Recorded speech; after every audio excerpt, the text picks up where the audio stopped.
Amis de la discussion de comptoir, bonjour. Cette petite discussion numéro 4 va parler encore de BMW. Vous allez me dire, j'ai un ticket avec BM. Pas du tout.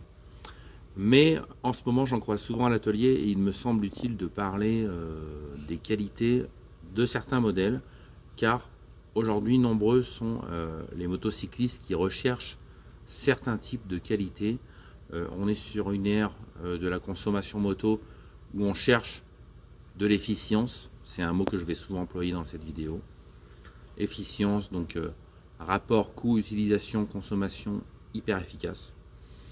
En 93, j'ai 15 ans, j'attaque un apprentissage donc chez BMW dans une concession. Et à partir de là, on voit une nouvelle génération de motos qui arrive. R850R, R1100R, K1200 RS, un peu après, etc. Et surtout, arrive la F650. Quand tu travailles chez BMW en 93 et que tu vois arriver la F650, tu te dis, mais qu'est-ce qui s'est passé dans la tête des ingénieurs? On passe du mobilier allemand K1100, K750, K100, encore pire, à ça. Donc, toute cette nouvelle génération. Alors, je peux vous garantir que quand vous travaillez en atelier en 93 chez BMW, vous souffrez. Les motos arrivent en caisse. Elles sont en panne. Il faut démonter les flats R1100, R850 parce qu'ils ont déjà des problèmes d'embrayage à peine sortis de caisse, que les joints fuient au niveau de la jonction moteur-boîte à peine arrivé à 1000 bornes, que les arbres à cam sont mal usinés. J'en ai démonté. Hein. Déjà à l'époque, en garantie, vous démontez flat sur flat, c'est l'enfer. Mais on a cette F650 qui se distingue de tout ce bordel chez BMW et qui permet d'ouvrir un nouveau marché sur le trail. Alors qu'est-ce qu'on a sur cette moto en 93? On a tout simplement une moto qui coûte 7290 € et qui se démarque par sa jante avant de 19 ou 18 pouces avec des aptitudes TT importantes. Et ça, c'est vraiment génial. Ça permet de découvrir ce moteur 650 cm3 fait par Rotax, dont je vais vous parler sur cette toute dernière évolution de la F650 que je viens de gérer en atelier sur ces derniers jours, qui est la version la plus aboutie avant le F800 qui s'appelait aussi F650 GS. Alors, le but de cette discussion de comptoir, je suis sur mon petit comptoir pour discuter avec vous. Le but de cette discussion de comptoir, c'est de générer un échange avec vous. On est samedi matin, il fait beau. On pourrait être là au Café Moteur à Éclassant en Ardèche chez mon collègue Pierrot, à discuter de nos expériences moto relatives.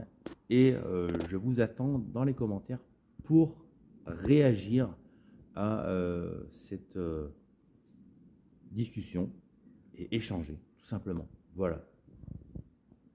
Je suis allé voir Johnny Hallyday, un artiste exceptionnel, Johnny Hallyday, avec ma fille. Je suis un peu fatigué, j'ai passé la quarantaine, c'est dur pour moi les retours de soirée. Vous excuserez si je bafouille un peu. Il y a du soleil dehors, je vais ressembler à Benjamin Castaldi avec mes petits yeux qui se ferment. En attendant, petite mise au point foireuse, hop, nous avons deux modèles emblématiques aujourd'hui. Enfin, pas de par le caractère. Pourquoi? Parce qu'on est en 2011-2012, BMW veut se diversifier au niveau de la gamme trail. Ils sentent que ça commence à tourner au niveau du vent sur l'énergie du trail, de la moto-aventure. Et là, on sort de plus de 10 ans de soporifique F650, plus personne ne peut voir cette moto, sauf quelques personnes vraiment sensées, sans recherche de sensations. Et en 2012-2011, BMW nous sort la F650. Alors on n'y comprend rien au niveau du marketing. La F650 800. Ouais, position, elle est sympa. Ah bah du coup Lionel, il est là pour qu'on explore un tout nouveau dossier. Un dossier qui va vous faire sourire, je pense, parce qu'il est marrant. Et nous, c'est ce qu'on cherche à faire. On cherche à faire des trucs qui sont marrants. D'ailleurs, Lionel dit très bien de sa phrase fétiche. C'est drôle ton truc. Non, c'est marrant ton truc. C'est marrant ton truc. J'étais en train de vous expliquer qu'en 2011-2012, BMW ne fait pas un pavé dans la mare au niveau marketing.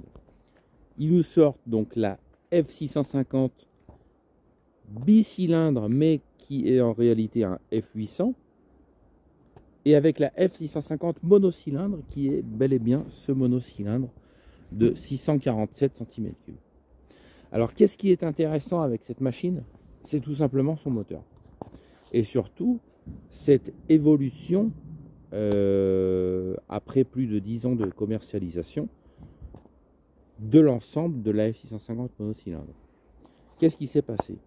Donc BMW a senti qu'il fallait quand même commencer à sortir des trails qui tiennent la route et qui soient un peu plus homogènes, un peu plus intéressants sur l'aspect technique de manière globale et générale.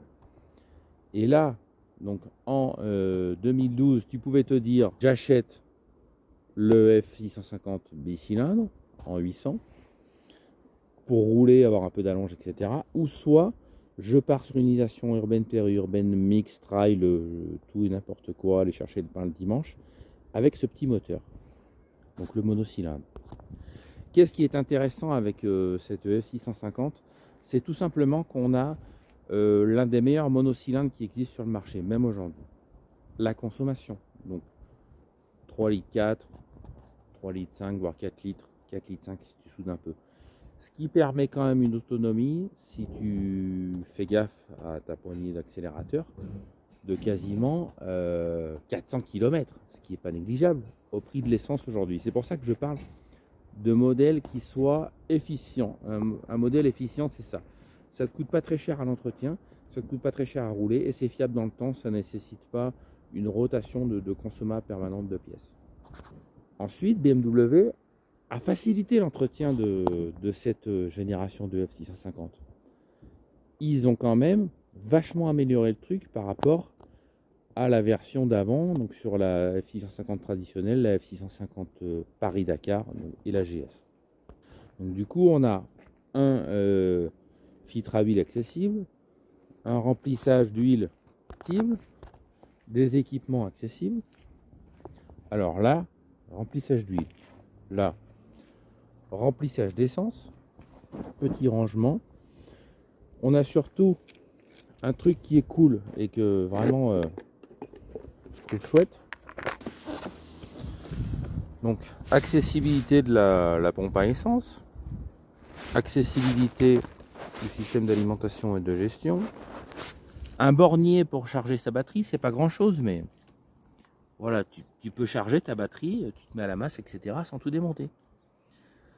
Des fusibles accessibles, un moteur facile à entretenir. Il y a vraiment un monde entre la version d'avant et la version d'après. Donc tu peux changer ta bougie facilement. Le kit chaîne est simple à remplacer. Juste avant celle-là, on a fait un entretien sur un F650 GS 2004. C'est pas du tout la même chose. Au niveau électrique, c'est foireux. Au niveau assemblage des plastiques, c'est foireux. Au niveau de la gestion en général, tu sens que à cette époque, BM, c'était pas la folie, quoi. Alors, du coup, bah tiens, viens voir Lionel. Parce que c'est Lionel qui me fait mes entretiens à l'atelier. Je le supervise, mais il s'en sort très bien. Alors toi, Lionel, tu as entretenu à l'atelier, là, tu as fait l'entretien, tu te rappelles, sur la F650 GS 2004, la noire. Oui. Qu'il y avait avant. Oui. Et tu l'as fait sur celle-là. Oui. Toi, qu'est-ce qui t'a surpris entre ces deux modèles sur la facilité technique, sur l'entretien? Il y a vraiment un monde entre ces deux motos. J'aimais bien, c'est que c'était toutes les mêmes vis pour le carénage. Ouais. Mais du coup, au niveau de la facilité, l'accessibilité, sur la noire, on a un peu plus souffert. Oui, là, ça va, ça se démonte assez vite. Ça se démonte vite, mais on sent que la qualité... Il y a des trucs chiants quand même, mais c'est pas pire. C'est pas pire, mais c'est pas la même chose. Non. Voilà. Tout à fait pareil. Et là, c'est vrai que sur l'aboutissement de l'évolution de cette moto, on sent que BMW a fait un effort. Alors, là, la moto, elle a 40 000 km. Sur la compétence au niveau de l'entretien, on sent que c'est plus simple, c'est plus accessible, mais surtout, c'est pas très cher. C'est-à-dire que sur un F800, quand tu as une révision des 40 000, tu as déjà fait pas mal de choses qui restent simples, mais plus onéreuses. Là, on sait par expérience qu'au niveau du réglage des soupapes, ça bouge pas avant X kilométrage. Les filtrations, etc., on est sur des coûts qui sont quand même modérés et accessibles. Et surtout, vous pouvez rouler longtemps et sereinement avec cette moto qui reste homogène et qui ne se dégrade pas dans le temps. Alors, qualité des plastiques, ça n'a pas bougé. Hein, la moto, elle est depuis 2012. C'est assez peu fissuré. On sent qu'au niveau des traitements thermiques, ça ne bouge pas. Ça ne se décolore pas. Alors, cette moto-là, elle n'est pas spécialement bien entretenue. Elle est entretenue quand ça lui chante, en gros, au niveau du propriétaire. Et c'est là qu'on voit qu'au niveau de la F650 sur ces versions-là, vraiment, c'est une moto qui vit avec le temps sans problème et qui s'use tranquillement et qui pose pas de soucis, quoi. Et ça, vraiment, c'est pas le cas de toutes les machines qui passent en atelier. Et c'est vrai qu'aujourd'hui, tu veux dépenser 3005, 4000 euros, tu veux un travail homogène, qui est de bonne allonge, qui est pas trop lourd, donc dans les 180 kg, ce qui est le cas de celle-ci, qui consomme rien, qui est fiable, qui est rigolo à conduire parce que c'est quand même un monocylindre de 47 chevaux, il a la pêche, il est alerte, il prend des tours, il est véloce. Et puis quand tu ouvres, tu sens qu'il y a quand même une puissance, un rapport poids-puissance qui est intéressant. Cette F650 est l'un des meilleurs compromis qui soit si on veut rouler de manière homogène et tout faire.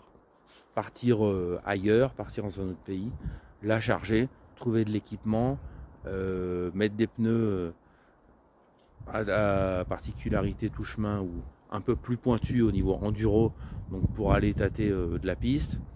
Avec cette bécane, il ne faudra pas être ni trop exigeant ni trop pointu, elle fera tout.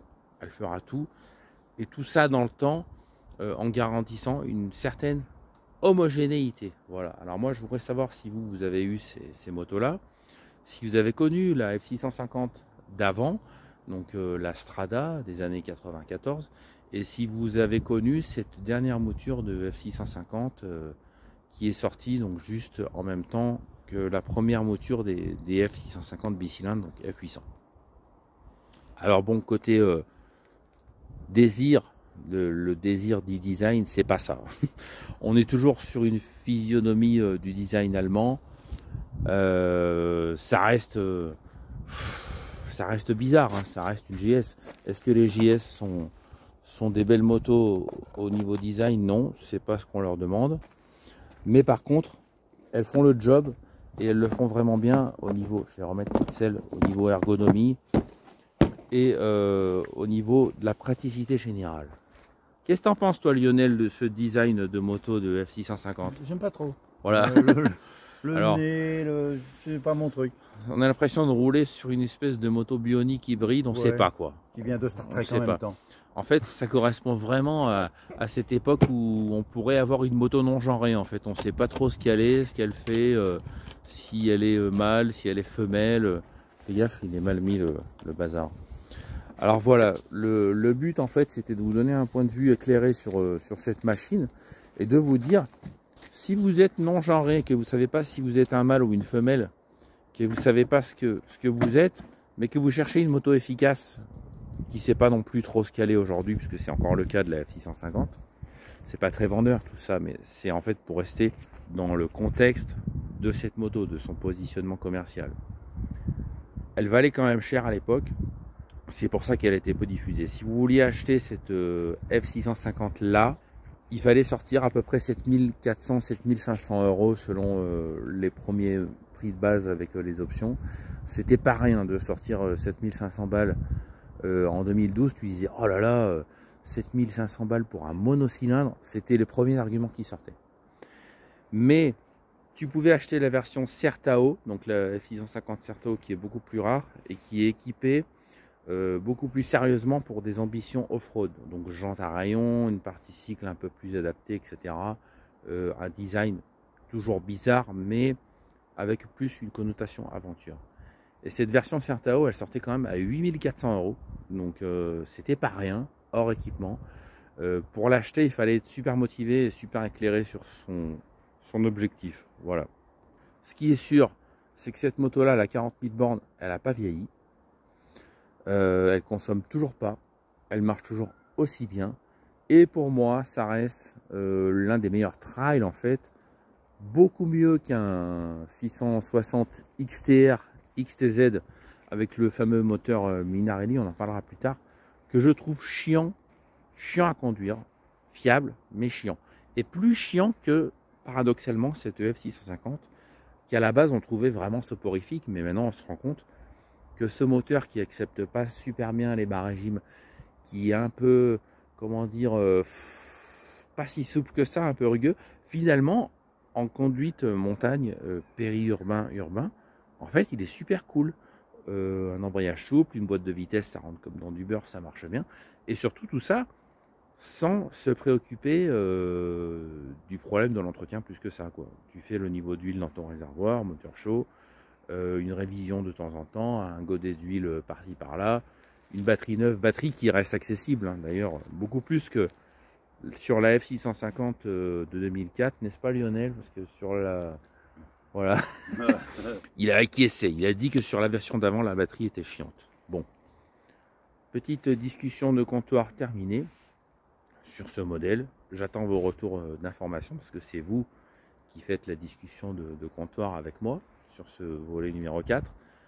Et là, la semaine prochaine, on développera enfin le volet numéro 5 avec la confrontation 750 XTZ VS Africa Twin, un dossier qui s'annonce houleux et douloureux. Je vous souhaite une bonne journée, je vous dis à la prochaine discussion de comptoir. Ciao, ciao.